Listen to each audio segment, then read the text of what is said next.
Hello students, आज की presentation का टॉपिक है मानव का उत्सर्जन तंत्र। 10वीं कक्षा के पाठ्यक्रम में पाठ 2 में मानव का पाचन तंत्र, श्वसन तंत्र और रक्त व परिसंचरण तंत्र पढ़ने के बाद आज हम डिस्कस करेंगे उत्सर्जन तंत्र। मानव का उत्सर्जन तंत्र वह तंत्र है जो तंत्र शरीर के तरल अपशिष्टों को एकत्रित करके उनका निष्कासन करता है। जो भी कोशिकाओं में उपापचयी क्रियाएं हुई हैं, उन उपापचयी क्रियाओं के फलस्वरूप जो अपशिष्ट बने हैं, वो अपशिष्ट जो कि अब रक्त में आ चुके हैं, जैसे यूरिया है, यूरिक अम्ल है, अमोनिया है, इसके अलावा और भी अन्य जो अपशिष्ट पदार्थ हैं, वो अपशिष्ट पदार्थ मानव के उत्सर्जन तंत्र के द्वारा शरीर से बाहर उत्सर्जित किए जाते हैं, निष्कासन किए जाते हैं। तो यह मानव के उत्सर्जन तंत्र का कार्य है। तो मानव का उत्सर्जन तंत्र जो मुख्य अंग है उत्सर्जन तंत्र के, वो मुख्य अंग है वृक्क। ये आपको दिखाई दे रहे हैं, ये इस प्रकार से हल्के गुलाबी रंग की ये दो संरचनाएं हैं। ये दोनों संरचनाएं सेम के बीज की आकृति के होते हैं। इस प्रकार इसकी जो ये बाहरी सतह है, ये बाहरी सतह उत्तल होती है और ये अंदर की सतह जो होती है ये अवतल होती है, यानी अंदर की ओर धसी हुई रहती हैं। दोनों की दोनों जो दाईं तरफ जो वृक्क है वो दायां वृक्क और बाईं तरफ जो वृक्क है वो बायां वृक्क कहलाता है। दोनों वृक्कों के ऊपर ये इस प्रकार अधिवृक्क ग्रंथि पाई जाती है, दोनों साइड के वृक्कों के ऊपर, जिसे हम एड्रिनल ग्लैंड भी कहते हैं, जो कि एक अंतःस्रावी ग्रंथि है।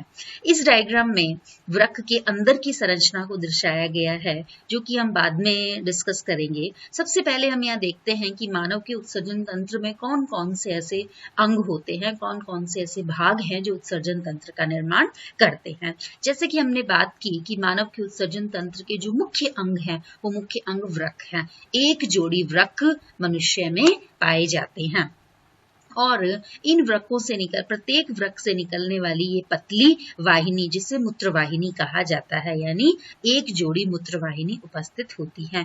दोनों तरफ की ये मूत्रवाहिनियां आकर एक थैलेनुमा संरचना में खुलती है, जिसे हम मूत्राशय कहते हैं। और मूत्राशय मूत्र मार्ग के द्वारा शरीर से मूत्र का निष्कासन मूत्र मार्ग के द्वारा किया जाता है। तो इस प्रकार से यहाँ मानव उत्सर्जन तंत्र का चित्र दर्शाया गया है। यहाँ सबसे पहले हम बात करेंगे वृक्क की। तो मानव का जो मुख्य उत्सर्जी अंग है वो वृक्क है। यह शरीर से तरल अपशिष्टों को बाहर निकालता है। साथ में ही ये शरीर में स्रावित जो रस हैं, समस्त रसों पर नियंत्रण भी करता है। ये सेम के बीज की आकृति के और गहरे भूरे रंग के होते हैं। ये उदर गुहा में पीठ की ओर अमाशय के नीचे कशेरुक दंड के दाईं और बाईं भाग में स्थित होते हैं। वृक्क के मध्य सतह पर एक खांच होती है। यहाँ जो आप देख रहे हैं, यहाँ पॉइंटर जहाँ है वहां आप देखिए, यहाँ ये इस प्रकार से एक खांच होती है। इस खांच को हाइलम कहा जाता है। इस हाइलम के द्वारा आप डायग्राम में देख रहे हैं कि मूत्रवाहिनी यहाँ से निकल रही है और जो वृक्कीय धमनी और शिराएं हैं वो इस हाइलम के द्वारा ही प्रवेश करती हैं। इसके अलावा जो तंत्रिकाएं हैं, वो तंत्रिकाएं भी इस खांच के द्वारा ये प्रवेश करती हैं और इस खांच को हाइलम कहा जाता है। मूत्र नलिका, तंत्रिकाएं, रक्त वाहिनियां हाइलम से होकर ही वृक्क में प्रवेश करती है। तो इस वृक्क का ये जो भाग है यहाँ, ये हाइलम है और इस वृक्क का यहाँ ये जो भाग है ये हाइलम है। हाइलम के भीतरी भाग में कीप के आकार की वृक्कीय श्रोणी होती है। यहाँ आप देखिए, जैसे हम नेक्स्ट डायग्राम के अंदर वृक्क की संरचना देखेंगे, जैसे इस डायग्राम के माध्यम से आप वृक्क की संरचना को डिटेल देख सकते हैं। तो ये जो भाग है, ये भाग कहलाया हाइलम और इस हाइलम में ये जो कीप के आकार की जो संरचना दिखाई दे रही है, इस कीप के आकार की संरचना को वृक्कीय श्रोणी कहते हैं। जैसे यहाँ ये वृक्क पेल्विस जिसे कहा हुआ है, इसे वृक्क श्रोणी के नाम से भी जाना जाता है। और प्रत्येक वृक्क एक आवरण से घिरा हुआ रहता है। इस आवरण को वृक्कीय आवरण कहते हैं। वृक्कीय आवरण से भीतर वृक्क के अंदर दो भाग दिखाई देते हैं। ये इस प्रकार से बाहरी भाग वल्कुट और ये अंदर का भाग ये मध्यांश कहलाता है। इस मध्यांश भाग में ये इस प्रकार से पिरामिड की आकृतियां दिखाई देती हैं। ये पिरामिड की आकृतियां मध्यांश पिरामिड कहलाती हैं। ये यहाँ पूरे में इस भाग में मध्यांश भाग था, लेकिन इस वलकुट भाग के इस प्रकार से आप देख रहे हैं बीच बीच में वलकुट भाग ये अंदर धसा हुआ है, इस कारण से यहाँ ये मध्यांश भाग के पिरामिड दिखाई देते हैं। वलकुट का वो भाग जो कि मध्यांश में धसा हुआ है, बीच में ये ऐसे स्तंभ जैसी संरचनाएं नजर आ रही हैं, इन्हें वर्टीनी के स्तंभ कहा जाता है। तो इस प्रकार से प्रत्येक वृक्क के दो भाग होते हैं, बाहरी भाग वलकुट और भीतरी भाग मध्यांश। इस पूरे वलकुट और मध्यांश में कई लाख उत्सर्जन इकाइयां होती हैं। उन उत्सर्जन इकाइयों को वृक्काणु कहा जाता है। और वृक्काणु की संरचना हम यहाँ देखेंगे आगे, लेकिन उससे पहले आप ये देखिए कि यहाँ हाइलम से ही ये जो नलिका निकल रही है, इस नलिका को मूत्रवाहिनी कहा जाता है, और इस हाइलम से ही ये वृक्कीय धमनी और ये वृक्कीय शिरा प्रवेश कर रही है। ये लाल रंग से जो है वो वृक्कीय धमनी को दर्शाया गया है और ये ब्लू कलर से नीले रंग से वृक्कीय शिरा को दर्शाया गया है। अगले डायग्राम में हम मानव वृक्काणु की संरचना देखेंगे कि वृक्काणु किस प्रकार की संरचना होती है। देखिए आप इस डायग्राम में देख सकते हैं, वृक्काणु को नेफ्रॉन भी कहते हैं, यानी पूरा का पूरे जो वृक्क हैं वो लाखों इन नलिकीय संरचनाओं से बने होते हैं। इन नलिकानुमा संरचनाओं को नेफ्रॉन या वृक्काणु कहा जाता है। इस नेफ्रॉन का ये जो प्रारंभिक भाग है, ये प्यालेनुमा जो संरचना है, ये प्रारंभिक भाग प्यालेनुमा संरचना बौमेन संपुट कहलाता है। इस बौमेन संपुट के अंदर ये जो अभिवाही धमनी है, ये जो आप देख रहे हैं वृक्कीय धमनी की जो शाखा है, उसे अभिवाही धमनिका कहा जाता है, जो कि रक्त लेकर आ रही है। ये अभिवाही धमनिका इस बौमेन संपुट में प्रवेश करके और अनेक रक्त केशिकाओं में विभाजित होकर एक केशिका गुच्छ बनाती है, जिस केशिका गुच्छ को ग्लोमेरुलस कहा जाता है या केशिका गुच्छ कहा जाता है। और इस ग्लोमेरुलस का एक सिरा जो बौमेन संपुट के अंदर अपशिष्ट युक्त रक्त लेकर आता है, ये अभिवाही धमनिका का ये सिरा वृक्कीय धमनी से जुड़ा हुआ होता है, और ये अपवाही धमनिका का वो सिरा जो कि शुद्ध रक्त लेकर जाता है, जो रक्त अब वृक्क में शुद्ध वृक्काणु में शुद्ध हो चुका है, उस रक्त को ये अपवाही धमनिका वृक्कीय शिरा तक लेकर जाएगी। इस बौमेन संपुट का जो पिछला भाग है वो इस प्रकार से नलिका के समान होता है। इस पूरे भाग को वृक्क नलिका के नाम से जाना जाता है। इस वृक्क नलिका में बौमेन संपुट का ये जो भाग है, ये कुंडलित भाग, ये समीपस्थ संवलित नलिका के नाम से जाना जाता है। उसके पश्चात ये नलिका का इस प्रकार से ये यू आकृति के अंदर, ये हेयर पिन की तरह इस यू आकृति के अंदर ये आप देख रहे हैं, ये जो भाग है, ये भाग हैनले का लूप कहलाता है। इस हैनले के लूप में जो भुजा समीपस्थ कुंडलित नलिका के पास है उसे आरोही भुजा कहते हैं, और जो आरोही भुजा के बाद यहाँ इसके समानांतर इस प्रकार ये आ रही है, इसे अवरोही भुजा कहते हैं। अवरोही भुजा के बाद में फिर से ये वापस इस प्रकार कुंडलित कॉइल्ड संरचना नजर आ रही है, इसे दूरस्थ संवलित नलिका कहा जाता है। और ये दूरस्थ संवलित नलिका फाइनली संग्रह नलिका के अंदर खुलती है। यहाँ आप देख रहे हैं इस डायग्राम में ये जो अपवाही धमनिका है, जो कि यहाँ छने हुए रक्त को वापस वृक्कीय शिरा में ले जा रही है। ये यहाँ शिरा में केशिकाओं के माध्यम से ये शिरिकाओं से जुड़ी है, और ये जो शिरा ये इस प्रकार से जाल के रूप में व्यवस्थित है, यहाँ इसे वासा रेक्टा के नाम से जाना जाता है। तो इस प्रकार वृक्काणु के दो मुख्य भाग हुए, बौमेन संपुट और वृक्कीय नलिका। बौमेन संपुट के जो है वो में ग्लोमेरुलस या केशिका गुच्छ पाया जाता है, और बौमेन संपुट और केशिका गुच्छ को सम्मिलित रूप से मैल्पिगी काय भी कहते हैं। उसके पश्चात ये जो नलिकीय भाग है, इस नलिकीय भाग में के कई भाग हैं। पहला समीपस्थ कुंडलित भाग, फिर हेनले का लूप, फिर दूरस्थ सम्मिलित नलिका या दूरस्थ कुंडलित नलिका भी इसे कहा जाता है। और इस प्रकार एक संग्रह नलिका में कई व्रकाणु की दूरस्थ सम्मिलित नलिका खुलती है। उसके बाद ये इस प्रकार से आगे हम देखें तो मानव उत्सर्जन तंत्र के इस डायग्राम को हम फिर से देखें तो यहाँ ये इस प्रकार से ये वृक्क की संरचना का हमने अध्ययन किया और इसमें व्रकाणु किस प्रकार होते हैं। यहाँ जो वल्कुट और मध्यांश है, दोनों भागों के अंदर व्रकाणु ही व्यवस्थित होते हैं। ये व्रकाणु में मूत्र का निर्माण होता है और ये मूत्र का निर्माण इस मूत्र वाहिनी के द्वारा यहाँ मूत्राशय में प्रवाहित होता है। मूत्राशय एक थैली के जैसी संरचना है और यहाँ पर मूत्र का संग्रह होता है और ये मूत्राशय मूत्रण में मदद भी करता है, यानी मूत्र त्यागने में मदद करता है और इस मूत्राशय में 400 से 600 ml मूत्र का एकत्रण हो जाता है।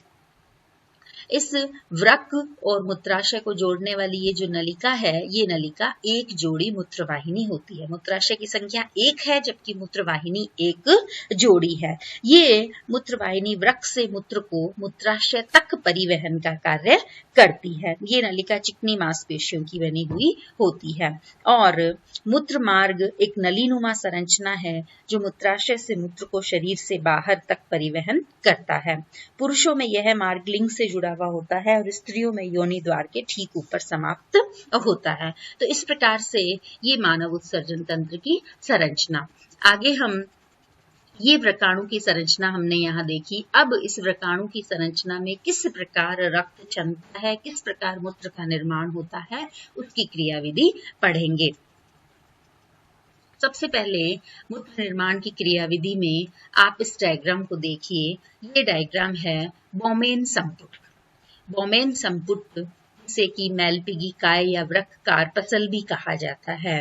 इस बोमेन संपुट में ये प्याले जैसी संरचना बोमेन संपुट है। यहाँ ये वृक्क धमनी की शाखा अभिवाही धमनिका यहाँ रक्त लेकर आ रही है। अनेक रक्त केशिकाओं में विभाजित हुई है और ये रक्त केशिकाएं फिर मिलकर अपवाही धमनिका का निर्माण करती है और ये बोमेन संपुट की गुहा फिर समीपस्थ संवलित नलिका में खुलती है। तो मूत्र निर्माण की जो सबसे पहला चरण है वो पहला चरण होता है गुच्छीय निसयंदन, यानी ये जो केशिका गुच्छ है, इस केशिका गुच्छ में रक्त क्षमता है। यहाँ रक्त के निसयंदन का कार्य होता है। प्रति मिनट लगभग 1000 से 1200 ml रक्त का निसयंदन होता है। यहाँ इस वृक्कीय धमनी के द्वारा रक्त लाया जाता है। अभिवाही धमनिका का व्यास अधिक है और अपवाही धमनिका का व्यास कम है। तो यानी अभिवाही धमनिका का जब व्यास अधिक है तो आने वाले रक्त की मात्रा अधिक है और जाने वाले रक्त की मात्रा कम है। इसलिए लगातार यहाँ इस केशिका गुच्छ में एक दबाव बना रहता है जिससे कि रक्त क्षमता है। इन रक्त केशिकाओं की झिल्ली में जो सूक्ष्म छिद्र होते हैं, उन छिद्रों के द्वारा यहाँ से रक्त में से कुछ विशेष घटक छन कर इस बोमेन संपुट की गुहा के अंदर आ जाते हैं। जो घटक छने हैं, उन छने हुए घटकों में से यहाँ ग्लूकोज आ गया है, लवण, एमिनो अम्ल, यूरिया, अन्य अपशिष्ट पदार्थ जो है वो यहाँ छन गए हैं और ऊपर जो है वो प्लाज्मा का कुछ भाग, रक्त के कोशिकाएं, WBC, प्लेटलेट्स, ये जो है वो यहाँ ये ऊपर रह गए हैं और जो कि अपवाही धमनिका के अंदर भेज दिए जाते हैं। तो इस प्रकार यहाँ ये परानिसयंदन का कार्य होता है या जिसे गुच्छीय निसयंदन भी कहते हैं। तो मूत्र निर्माण की क्रियाविधि का सबसे पहला चरण है गुच्छीय निसयंदन या परानिसयंदन। इसके पश्चात अगला जो चरण है वो दूसरा चरण है पुनरावशोषण का। यानी पुनरावशोषण से क्या होगा कि यहाँ इस वल्कुट जो बोमेन संपुट का ये जो भाग है, यहाँ जो निसयंद आ गया है, इस निसयंद में ग्लूकोज भी है, अमीनो अम्ल भी हैं और बहुत सारे लवण हैं, जल है, जो कि पूरा का पूरा जो निसयन यहाँ आया है उसे हम शरीर से बाहर नहीं निकाल सकते। इनमें जो हमारे शरीर के लिए उपयोगी पदार्थ हैं वो उपयोगी पदार्थ इस समीपस्थ सम्मिलित नलिका, दूरस्थ सम्मिलित नलिका और हैनले के लूप के द्वारा अवशोषित किए जाएंगे, दोबारा अवशोषित किए जाएंगे, पुनः अवशोषित किए जाएंगे। इसलिए जो मूत्र निर्माण की क्रियाविधि का जो दूसरा चरण है उसे कहते हैं पुनरावशोषण या पुनः अवशोषण। यहाँ आप देख रहे हैं जैसे ये जो भाग है ये समीपस्थ कुंडलित नलिका का है। इसमें से बाइकार्बोनेट आयन, सोडियम क्लोराइड, जल, पोटेशियम आयन, ग्लूकोज, अमीनो अम्ल ये सारे के सारे यहाँ पर पुनः अवशोषित कर लिए गए हैं। यहाँ रक्त केशिकाओं का जाल है और पहले वाले डायग्राम में आपने देखा कि यहाँ रक्त केशिकाओं का जाल है, तो रक्त केशिकाओं के द्वारा ये पुनः अवशोषित कर लिए जाते हैं। और जो हैनले का लूप है वहां भी जो अतिरिक्त जल है इस निसयंद में और सोडियम क्लोराइड, अन्य लवण हैं, ग्लूकोज हैं, वो भी वापस अवशोषित कर लिए जाते हैं। उसके पश्चात दूरस्थ सम्मिलित नलिका में भी सोडियम क्लोराइड, जल और बाइकार्बोनेट आयन पुनर्अवशोषित कर लिए जाते हैं। तो इस प्रकार से व्रकाणु के द्वारा पुनर्अवशोषण के पश्चात इस साफ रक्त को अपवाही धमनिका में भेज दिया जाता है। अपवाही धमनिका इन्हें वापस संग्रहित करती रहती है। लेकिन पुनः अवशोषित किए जाने वाले पदार्थों में यूरिया, यूरिक अम्ल ये अवशोषित नहीं हुए हैं। यूरिया, यूरिक अम्ल युक्त ये जो तरल है ये तरल यहाँ संग्रह नलिका में छोड़ा जाता है। मूत्र निर्माण में जो तीसरी विधि है, तीसरा जो चरण है उसे कहा जाता है स्रवण। स्रवण में क्या हुआ कि यहाँ जो कुछ ऐसे अपशिष्ट पदार्थ रह गए हैं जो कि यहाँ छने नहीं हैं। यहाँ जो रक्त केशिकाओं का जो जाल है उनमें ऐसे अपशिष्ट पदार्थ हैं जो अब शरीर से बाहर निकाले जाने आवश्यक हैं, लेकिन वो अपशिष्ट पदार्थ यहाँ छने नहीं।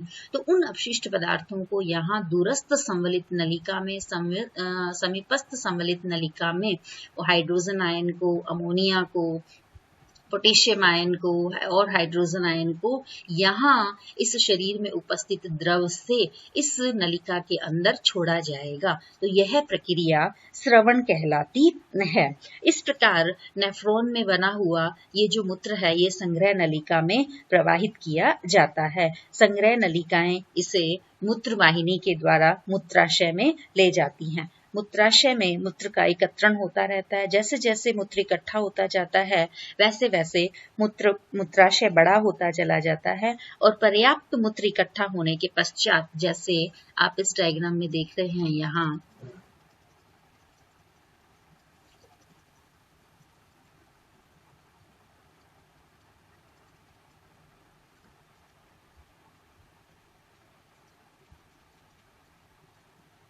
यहाँ इस डायग्राम में कि इस प्रकार से वृक्क में ये मूत्र निर्माण की क्रिया संपन्न हो चुकी है और यहाँ से इस पेल्विस से और यहाँ इस मूत्र वाहिनी से आता हुआ और मूत्र लगातार इस मूत्राशय में एकत्रित होता रहता है और पर्याप्त मूत्र एकत्रित होने के पश्चात यहाँ से केंद्रीय तंत्रिका तंत्र से ऐच्छिक संदेश के द्वारा मूत्राशय को प्राप्त होता है और जिससे मूत्राशय की पेशियों में संकुचन होता है और इस मूत्र मार्ग में उपस्थित जो अवरोधनी है वो अवरोधनी शिथिल हो जाती है और शरीर से मूत्र का उत्सर्जन होता है। और वृक्क के द्वारा यहाँ जो ये वृक्कीय धमनी है, वृक्कीय धमनी जो रक्त लेकर आई है उसके पश्चात उस रक्त में से जो अपशिष्ट हैं वो तो यहाँ मूत्र वाहिनी में भेज दिए गए हैं और जो अपशिष्ट नहीं है, रक्त का वो भाग जो अपशिष्ट नहीं है उसे वापस से वृक्कीय शिरा के अंदर भेज दिया जाता है और वृक्कीय शिराएं इस प्रकार यहाँ पश्च महाशिरा में खुलती हैं। एक और चीज का हम यहाँ ध्यान करें तो ये इस प्रकार से हृदय से आ रही ये महाधमनी है। महाधमनी की वो शाखा जो कि पृष्ठ भाग में आ रही है उसे पृष्ठ महाधमनी कहते हैं। महाधमनी की वो शाखा जो कि वृक्क में जाती है उसे वृक्कीय धमनी कहते हैं। इसी प्रकार शरीर के अंगों से जो शिरा है वो शिरा हृदय की ओर जा रही है। पश्च भाग में जो शिरा है उसे पश्च महाशिरा कहते हैं और ये पश्च महाशिरा का वो भाग जो कि शाखा जो कि वृक्क में जा रही है उसे वृक्कीय शिरा कहा जाता है या वृक्क शिरा कहा जाता है। तो इस प्रकार वृक्क के द्वारा साफ किए गए रक्त को वृक्कीय शिरा में भेजा जाता है और वृक्कीय शिरा इसे पश्च महाशिरा में भेजती है और पश्च महाशिरा के द्वारा ये जो रक्त है वो हृदय तक ले जाया जाता है। तो इस प्रकार लगातार ये क्रिया विधि चलती रहती है और उत्सर्जन तंत्र मनुष्य में उपस्थित जो तरल अपशिष्ट हैं उनसे मनुष्य को निजात दिलाता है या अब उन तरल अपशिष्टों को एकत्रित कर उनका निष्कासन करता है। धन्यवाद।